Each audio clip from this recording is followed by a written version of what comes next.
कोयला ब्लॉक आवंटन विवाद में उद्योगपति और कांग्रेस सांसद नवीन जिंदल का नाम सुर्खियों में है। एमएच1 न्यूज संवाददाता आलोक सांगवान ने नवीन जिंदल से कोयला ब्लॉक आवंटन विवाद पर बातचीत की और उन सवालों के जवाब जाने जिन्हें हर कोई पूछ रहा है। जिस तरह से नवीन जिंदल पर आरोप लग रहे हैं तो उनसे पूछा गया आखिर तो लग रहे हैं उन पर आरोप और पूछा गया हर सवाल का जवाब।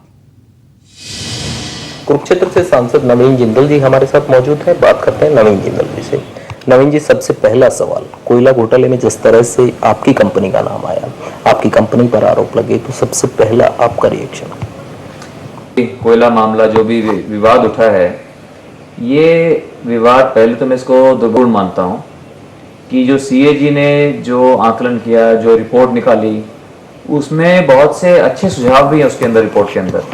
लेकिन जो मेन उन्होंने जो पहले जो कह दिया कि भाई 1,86,000 करोड़ का निजी कंपनियों को फायदा पहुंचाया गया और इस फायदे का कुछ हिस्सा जो है सरकार को मिल सकता था अगर इनका ऑक्शन किया जाता।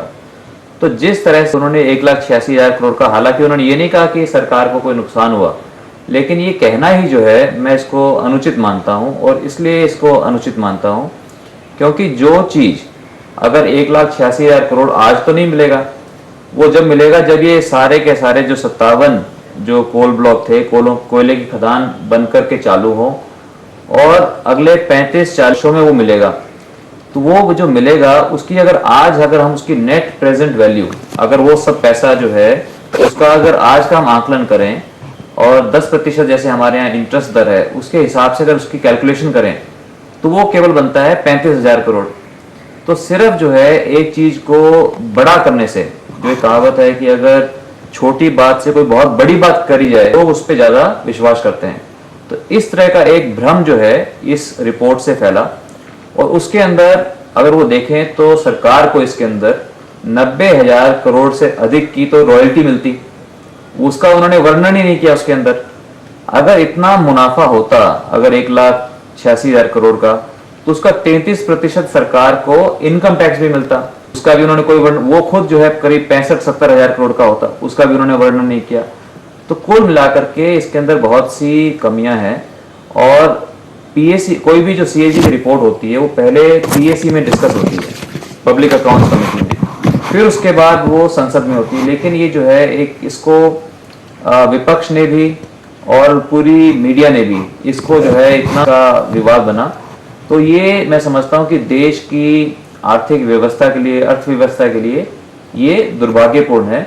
और जहां तक अगर किसी कंपनी में कोई कमी है तो वो सामने आएगी। नवीन जी, जिस तरह की बात आई तो बीजेपी जो है, बीजेपी की तरफ से आरोप लगाए गए, आप कांग्रेस के सांसद हैं, आपको जो है फेवर किया गया इस मामले में, आपका क्या कहना है? मैं इसको बिल्कुल, इस आरोप को बिल्कुल बेबुनियाद मानता हूँ क्योंकि मैं राजनीति में तो 2004 में आया हूँ। 2004 से पहले भी जिस कंपनी में मैं काम करता हूं उसको पहले भी जो है 4 उसको ब्लॉक मिले हैं।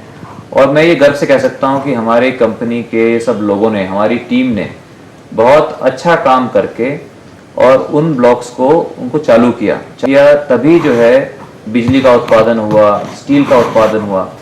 और राजनीति में आने के बाद भी जो कंपनी है, जो कंपनी बढ़ रही है, विस्तार कर रही है, वो ईंधन के बिना, अगर उसको कोयला चाहिए आगे बढ़ने के लिए, वो बिना कोयले के तो आगे नहीं बढ़ सकती। तो इसलिए जो ब्लॉक का आवंटन किया गया है और कोई भी जो भी ब्लॉक हैं वो सब के सब, क्योंकि पब्लिक लिमिटेड कंपनी है, सारी की सारी जानकारी सबको उपलब्ध है, वो हर एक प्रोजेक्ट के लिए। और ये भी मैं कहना चाहता हूँ कि हमारे देश के अंदर, और मैं समझता हूँ कि सीएजी की रिपोर्ट में इस बात का वर्णन होना चाहिए था कि हमारे देश में जो कोल ब्लॉक दिए गए हैं वो दिए गए हैं कि उसकी बुनियाद पर आप कोई बड़ा उद्योग लगाओगे, आप स्टील प्लांट लगाओगे या बिजली घर लगाओगे, हजारों करोड़ की निवेश करके। और जबकि अगर हम बाकी देशों में देखें, अगर हम बात करें अमेरिका की, हम बात करें साउथ अमेरिका की, ऑस्ट्रेलिया की, इंडोनेशिया की, अफ्रीका की, साउथ अफ्रीका की, तो उन देशों के अंदर वो आपको कोयले का ब्लॉक देते हैं कि आप उसको, कोयला को निकालो, रॉयल्टी अदा करो, जो अगर आपकी कमाई होगी सिर्फ इनकम टैक्स दो।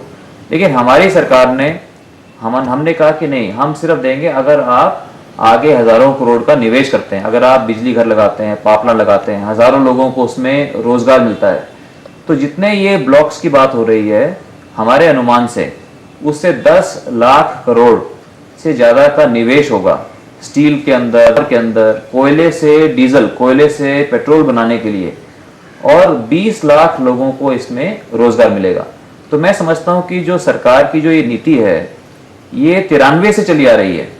तो 93 से चली आ रही है, तो आज क्या नया हुआ कि इसमें जो है ये रिपोर्ट निकाली गई। और हमारी ही सरकार ने, जो भी 2004 से हमारी ही सरकार ने ये प्रयास किया है कि आगे से, क्योंकि 2002-2003 से पहले तो बहुत कम रुचि थी लोगों की, बहुत कम लोग सामने आते थे कि भाई वो इस कोयले की खदान में पैसा लगाने के लिए तैयार हैं।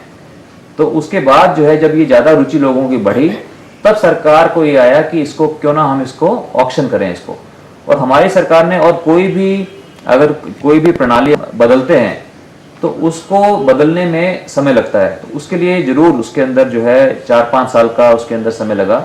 लेकिन हमारी सरकार ने निर्णय किया कि आगे जाकर के हम सभी जो भी नेचुरल रिसोर्सेज है उनको हम ऑक्शन करेंगे आगे जाने पर। जिंदल जी, क्योंकि जांच जो है सीबीआई और आईएमजी कर रही है, तो क्या आपको लगता है, क्योंकि विपक्ष जो है लगातार वो आरोप लगा रहा है कि आईवाश है, आपको लगता है कि जो जांच हो रही है विपक्ष जो आरोप लगा रहा है वो ठीक है या जांच सही चल रही है?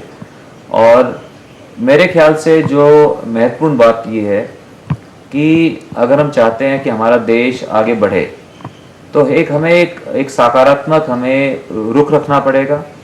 हमें एक दूसरे की मदद करनी पड़ेगी कि कैसे हम ज़्यादा काम करें, ना कि हम एक दूसरे को सिर्फ हम रोकने में, एक दूसरे की कमियों को निकालने में हम लगे रहें। तो उससे जो है इस तरह के रुख से मैं नहीं समझता कि हमारे देश के हित में है। आज बहुत सी, अगर जो भी उद्योग लगाना चाहते हैं उनके लिए संभावनाएं, पूरे विश्व में संभावनाएं हैं। जब हम बाकी देशों में जाते हैं तो वहाँ पर वो आपका स्वागत करते हैं, वहाँ वो आपका धन्यवाद करते हैं कि भाई आपने हमारे देश में निवेश किया, उसके लिए हम आपके बहुत आभारी हैं कि यहाँ पे लोगों को रोजगार मिल रहा है, विकास हो रहा है। लेकिन हमारे देश में अगर हम देश की अर्थव्यवस्था को, आर्थिक व्यवस्था को अगर हम राजनीति के हम भेंट चढ़ा देंगे तो मैं समझता हूँ कि ये देश के हित में नहीं है। धन्यवाद नवीन। तो ये थे सांसद नवीन जिंदल जी, जो कह रहे थे कि उनके ऊपर जो आरोप लगे हैं उनमें सत्यता जो है वो कहीं कम नजर आ रही है। बहरहाल जांच जो है वो जारी है और देखना होगा कि आने वाले टाइम में जो नवीन जिंदल जी दावा कर रहे हैं उनमें कितनी सच्चाई नजर आती है। कैमरामैन आदित्य पांडे के साथ आलोक सांगवान, MH न्यूज़ दिल्ली।